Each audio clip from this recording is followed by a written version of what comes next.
Hi, I'm Gareth. Hi, I'm Kang Rui. And we're back!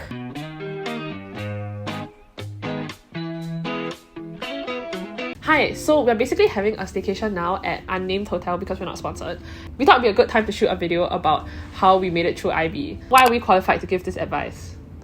Because we both were in a relationship throughout IB, and I still feel like we coped really well in IB. So this video is for those couples out there who are afraid that going or starting a relationship in IB might affect your IB performance or affect your concentration in school, and these are just some simple tips and tricks that got us through Tips school. and tricks? Okay, you do. For IB, both of us did pretty well. What do you get? What do you get? What do you get? What do you get? Figure 1, Kang Rui's results. Figure 2, my results. Okay. I feel that our time together in IB ended up being like the rock of our relationship. It helped us grow a lot as a couple, I think. Yeah, and I think it helped us to realize also that we wanted to be in each other's lives beyond IB. Yeah. So that's why we're making this video. Woo! Supportive boyfriend, everyone! Hi, Editing Amanda here. Just wanted to drop a disclaimer that everyone's experience in IB is different and everyone's goals at the end of IB is different as well. So for Kang Rui and I, both of us prioritize our relationship and our grades because to both of us, that was what was the most important. This video is just for others who are taking IB, who share the same goals as both of us and want some tips about how to get there. But at the end of the day, although doing well with IB does help to open some doors in the future, it definitely is not the only avenue to success, and there's so many ways to succeed these days. This is just what me and Kang Rui personally experienced during IB. And please excuse my terrible autofocus in the video. I was using a different camera at the time. I've changed the camera, it's fine now, it's not gonna happen again, I promise. Don't cancel me, please, I beg you. We'll split up the tips into like relationship and IB. So we also have some advice for people who are legit taking IB and like also for managing a relationship through school. So let's get started. Boom! I think the first piece of advice is to manage each other's expectations in terms of the time that we can commit and the time that we can see each other, because I feel like that goes a very long way in easing the other person's mind. I think in IB we tend to get quite busy with a lot of different commitments. So telling a person in advance like, oh, I'll be quite busy this week or this weekend would put the other person at ease lah. And I feel like that's how we sort of got our thing together. So we established a system where we would tell each other like TTYL, like just those 4 letters make a huge difference because you're just letting the other person know like, hey, I'm busy now. It's not that I don't want to reply, but it's just that I'll be back soon and I'll let you know what's up then. But for now, like just give me some space and let me settle what I need to settle first, which I think like really helped us, especially like during our really rush periods. Like, I think something that helped as well is that like we didn't really feel the need to study with each other all the time. I'm sort of a night owl and he's like an early bird. Yes. So I sleep at 10. which is like so weird. The times that we were productive in the day were different from each other. We didn't really feel the obligation to have to study with the other person if it didn't really fit our schedule. IB advice. You should share notes for the subjects that you guys share, whether it's HL or SL. Benefactor of the good notes. Okay, you're welcome. How did you benefit during IB? Like I did SL econs and she did HL econs, so I naturally spent much less time on econs than she did. So I managed to use some of her notes or like all of her. So that saved me quite a bit of time to like make my own notes. So how did I help you? I don't think I helped you. He did HL Chem, I did HL Chem, and I was like damn bad at it. So like he gave me a lot of help. He gave me like a lot of free after school tuition. I don't think that I would have raised my Chem grade if it wasn't for you. Do this with your friends too, actually. You don't even need like a partner to do this. You can do this with your friends. There's not technically a bell curve anyway. Yeah, for IB. Not technically. Yeah.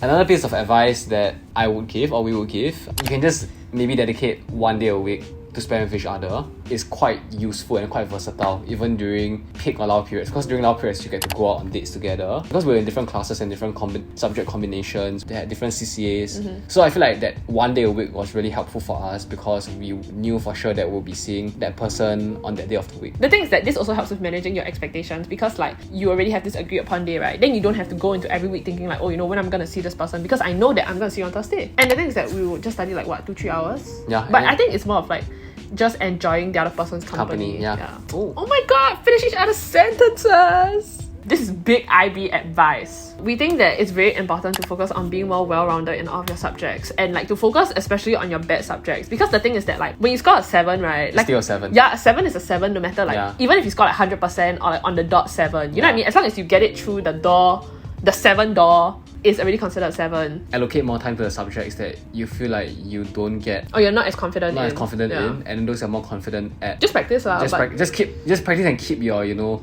your standard. Keep your fingers warm. And now relationship advice. Boom. I think the next piece of advice would be Dude, I'm a natural. I think the next piece of advice would probably be to learn when to pause your fights and to understand that IB is a stressful period for everyone, and you're not the only person doing IB, and the other person is doing IB too. This would probably come in the form of like, during exam periods, probably be quite stressed during coursework submission periods. You probably get more irritable during that period of time. So I think just understand some of the fights that you might have with each other would probably be because both of you are just irritated and just stressed from IB. So try your best not to take it out on each other, but sometimes if it happens, those are sort of small fights that you can kind of resolve later on. But of course, we're not saying like, oh, just let it fester. Be strategic in managing them. What do you think is the worst fight we had in IB? Oh, you mean the most unpleasant or unnecessary one? Just before IB, or was it prelims? She fell sick.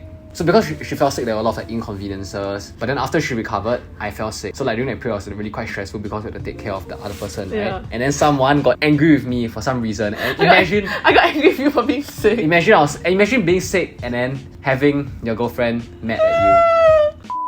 Boom, IB advice. So we think that you should plan your schedule for IAs and EEs in advance before like the peak period comes in. So the thing is that all your IAs are due at once, your final EE draft is due at once, and like you have to submit like your CAS reflections, like everything comes together. I think that it's very easy to say this rather than do it, but like just try not to procrastinate on it, because I did, he didn't.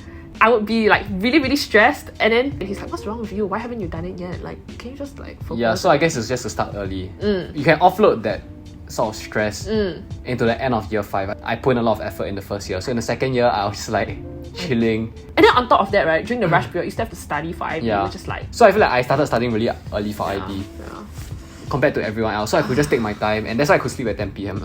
Advice for relationship or your relationship is to maybe start off with a trial period. That sounds quite nerdy though. It works, but it works. Yeah, but it worked for us. I feel like at the start we're quite reserved and we're quite hesitant. It was the first time for both of us, and we're just afraid that we couldn't commit to or like cope with the commitments and whatnot. So I think we just started off with this trial period where we sort of explored, took things chill, and see if we could cope before we actually started taking things more seriously. If I'm not wrong, right, we actually had a deal that if either of us, okay, not you lah, if I scored below 30 for our mid-year exams, right, I didn't want to be in a relationship anymore. It was both of us actually. Shut up! Like, you even stood a chance at scoring below 30. No. Why you always lying? It also lets you see, like, can I cope with really being in a relationship while doing this really difficult thing? You know what I mean? This portion are subject-specific tips to the subjects that we took. For econs, I would say it's really important to have all of your real-life examples prepared. Yes, I benefited greatly from your extensive research into the examples. Like for paper 1 for econs, right, you really need all of your examples because you can't really make them up, especially for econs. If you guys are interested, I have a link in the description to the Google Doc with all of my examples there for all the econ students, because I have no use of them anymore. I feel like for Chem, all the chapters are quite interlinked with one another. After a while, you realize that everything fits nicely into a big picture. That the chapters are interconnected. So it won't be a very good idea to like focus on some chapters and then neglect other chapters, because except energetics. Energetics stands alone, and that's why it's my favorite topic. How do you score a 7 for Lang Lit? Yeah, so I feel like a lot of people think that you can just wing it for Lang Lit. I think it's largely true, but to a certain extent, you can still influence your grades by doing deliberate practicing or deliberate refining of certain skills. I think we both started studying for Lang Lit really late, so we didn't really have time to fully appreciate the nuances. I feel like because of that, we just focus on like the key and the salient points. I feel like there are always a few key points or like themes that you can discuss. Like just take like 3 or 4 of them from each book. I don't know if the syllabus is different now, but that's what I did, and then I just used those same themes and found as many examples as I could so that I could answer like 80-90% of the questions that came out. So I just did a lot of essay outlines. For HR Math, both of us took HR Math and both of us hated it. Really, it's cliche, but practice makes perfect. Yeah, suck it up, guys. Just practice. Unless you're good at like naturally good at math. No, I feel like you're definitely better than me. I practice so much more than her, but we still got around the same grades for math. Use your GDC to the best of your ability. Yeah, so that sometimes definitely. like the GDC has like some hacks and stuff that like can help you speed up the process of like doing your calculations. So go and learn how to use that stuff. The GDC is really underutilized, and schools don't really teach you how to use. I feel like for physics, a lot of people downplay the importance of the qualitative and theoretical aspects of it. I feel like if you do enough like questions, you realize that they're all revolving or centering around the same points. So just sort of memorize them and understand them, and then you can answer most of those questions. And I think those few questions here and there will really pull up your grades. I'll give you more general advice. Try your best. Stop! Try your best. Don't procrastinate. Okay, out of 10, right? What will you rate your IB experience? 6 out of 7. I literally said out of 10, dude. I'll say 8, 9. It's quite good, I feel. I'll give it a 4 out of 10. Why? As in, it just wasn't fun. Like, I really didn't like the IE aspect of it. As in, I get that, like, it helps with, like, learning and stuff, but I just didn't really like all the I's and the E's and stuff. It just got really stressful. And I think that, like, at the end of the day, both of us are very grateful that we were able to meet each other in IB, because, like, I feel like both of us sort of motivated each other to study. And, like, in terms of our relationship, right? I motivated her, actually. That's so mean, but you're right. Who was the one who was trying to buy a Nintendo Switch the day before our math paper 3 for IB? It's Takes possible. 2 hands to lock. That was your own hands though. It's very possible to be in a good and healthy relationship through IB. It just depends on, like, how much you're willing to commit and, like, how you're willing to manage it and, like, manage your expectations. Yeah, and I feel like communication is key. Yeah, it is key. Well, Don't give up. If we could do it, you can too. Woo! Good luck with IB if you're watching this. If you're done with IB and just watching this for the tea, There is no tea. there's no tea. Who do you hate during IB? Nobody. Who did I hate during IB? Everybody. Just want to say thanks to all of, like, our friends and teachers through IB and Yeah. for taking care of us. Yeah, And I feel like they are really like your strongholds and pillars of support yeah, in school. yeah. You guys want to ask about specific IB help. That I'll coordination take them. the coordination was so bad. And yeah, just remember to like and subscribe.